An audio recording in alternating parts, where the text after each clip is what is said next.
Air ઇન્ડિયાનું આ plane crash થયું એ plane ડોક્ટર્સની એટલે કે બીજે મેડિકલની જે હોસ્ટેલ હતી એના ઉપર ક્રેશ થયું છે। સૌથી પહેલા મેસ ઉપર ભટકાયું અને એ પછી જે હોસ્ટેલની 3 બિલ્ડિંગ છે હોસ્ટેલની 3 બિલ્ડિંગ આગળ જઈ અને મોટો બ્લાસ્ટ થયો છે અને ડોક્ટર્સમાં જબરજસ્ત ભય છે કારણ કે અત્યારે જે પણ ડોક્ટર્સ અંદર ઘણા બધા ડોક્ટર્સના મૃત્યુ પણ થયા છે। જે કેટલાક એમાંથી સદભાગી છે કે જે બચી ગયા છે। એમાંથી જ એક છે જેતપુરના મિતાંશુ કેસિયા જે દુર્ઘટનાગ્રસ્તમાં જે ઈજાગ્રસ્ત થયા છે આ દુર્ઘટનામાં એમના પરિવાર સાથે તેઓ અત્યારે પહોંચી ગયા છે પણ મિતાંશુ અત્યારે ભયમાં છે અને એ જે એમણે દ્રશ્ય જોયા છે એનું જે વર્ણન કરી રહ્યા છે એ થથરાવી જાય એવું છે।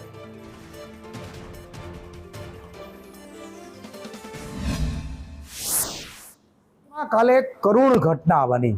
કરુણ એટલે ભયાવહ કરુણ કે જેને આપણે કોઈ શબ્દમાં તેને આપણે એને વક્તવ્ય ન કરી શકીએ, વ્યક્ત ન કરી શકીએ। જે આવી ઘટના બની તેમાંથી ઘણા એવા સદનસીબો છે કે જે બચી ગયા। તેમાંથી એક જેતપુર શહેરનો જે વિદ્યાર્થી એટલે પ્લેનની અંદર તો બેસેલ નહોતા પરંતુ ત્યાં જે મેસ છે બીજે મેડિકલ કોલેજની તેમાં જમવા માટે ગયેલા હતા તેવા એક વિદ્યાર્થી છે તે તેમના પરિવાર સાથે અત્યારે જેતપુર આવી ગયા છે। આજે બનાવ બન્યો ત્યારે તમે શું કરતા હતા? ત્યારે હું મેસમાંથી નીકળીને લાઇબ્રેરી તરફ જવા બાઇકમાં બેઠો હતો।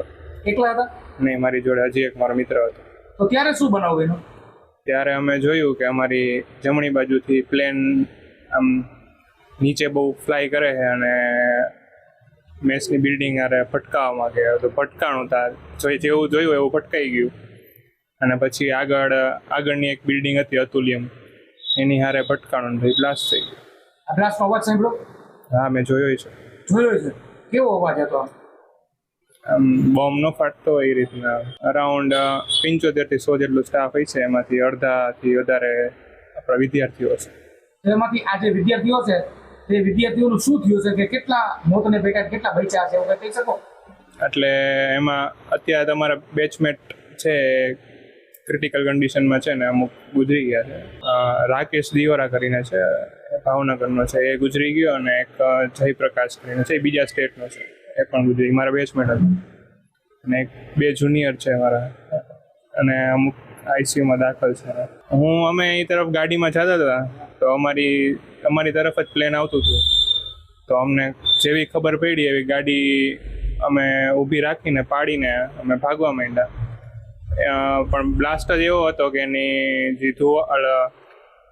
જે જવાળો હતા એ અમને અડી ગયા અને બચી ગયા હાથમાં અને કાનની પાછળ। સદનસીબે તેમનો પરિવાર એમ કહે છે કે ભગવાનની અમારી પર અસીમ કૃપા છે કે અમારો દીકરો અહીંયા પાછો આવ્યો છે એના કારણે આખો પરિવાર અત્યારે અહીંયા એકઠા થયો છે અને આજે તેઓ જેતપુરમાં એક બીજું ડ્રેસિંગ પણ કરાવેલું છે। હિતેશ રાઠોડ, સંદેશ ન્યૂઝ, જેતપુર।